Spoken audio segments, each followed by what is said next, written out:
La mairie du bidonville a voulu nous faire accompagner par l'un des membres de la police du barangay. Il ne se déplace jamais sans son arme. C'est sensible ici. C'est un endroit dangereux. Il a 29 ans et il est au chômage.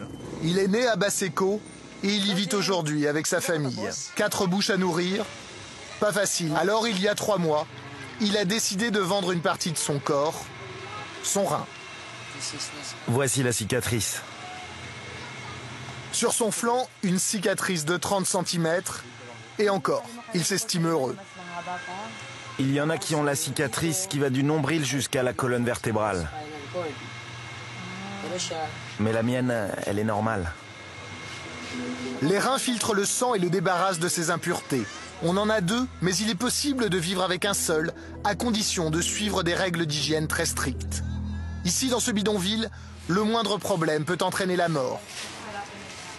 Gilbert a vendu son rein 3 000 €, l'équivalent de 14 années de salaire. Grâce à cet argent, il s'est construit cette cabane. Des cloisons de bois, un toit de tôle, 12 mètres carrés au total. Bonjour, bienvenue dans ma petite maison. Voici ma mini-cuisine. Entrons. C'est notre chambre. C'est là que je dors avec ma famille. On dort tous ensemble, serrés comme des sardines. Seul luxe, la télévision couleur qui trône au milieu de la pièce. Je l'ai acheté le mois dernier, grâce à l'opération. Un luxe qu'il a voulu offrir à ses enfants. Mais ce dont il est le plus fier, il le cache au fond de ce tiroir. C'est ma carte de crédit. J'ai mis tout mon argent sur cette carte. C'est par sécurité pour l'avenir de mes enfants. Si je meurs, ce sera une chose utile. Ma femme et mes enfants hériteront de tout.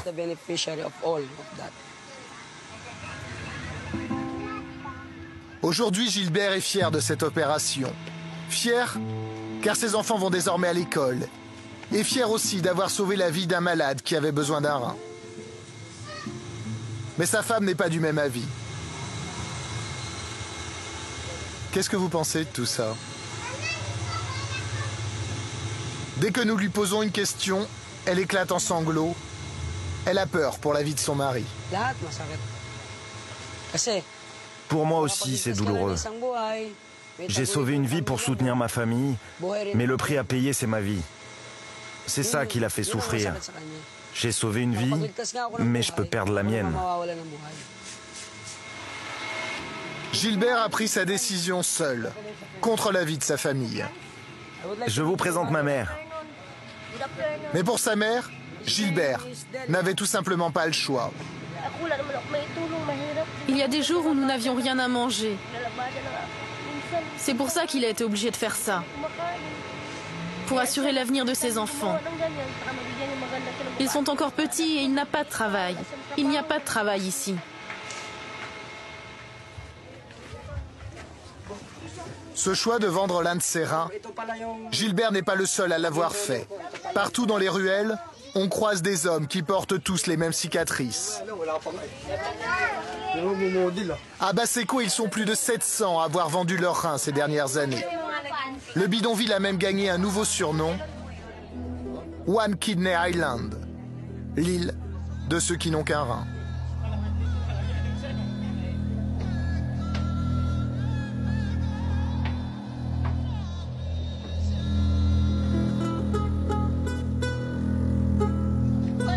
Ces hommes ont entre 18 et 35 ans.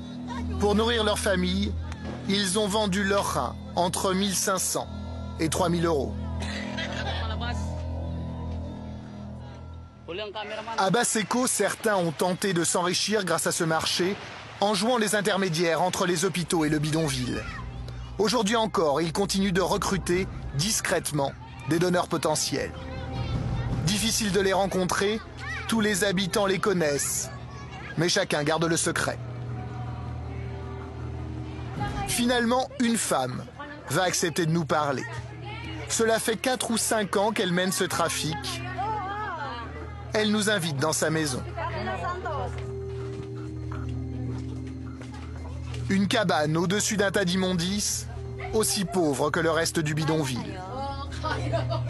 Elle gagne 300 € pour chaque donneur qui accepte de vendre un rein. L'ensemble de son business tient dans son sac à main qu'elle cache dans l'autre pièce.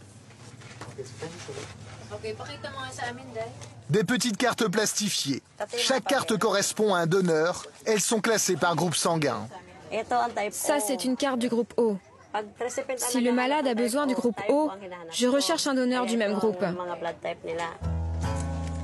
En tout, dans le sac à main de cette femme, une 50aine de cartes de donneurs potentiels.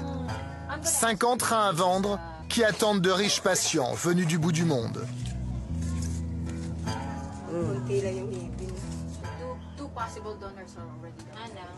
Quand vous les regardez, qu'est-ce que vous ressentez?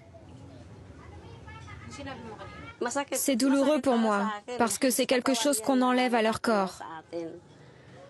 Mais je n'y peux rien, c'est eux qui veulent donner.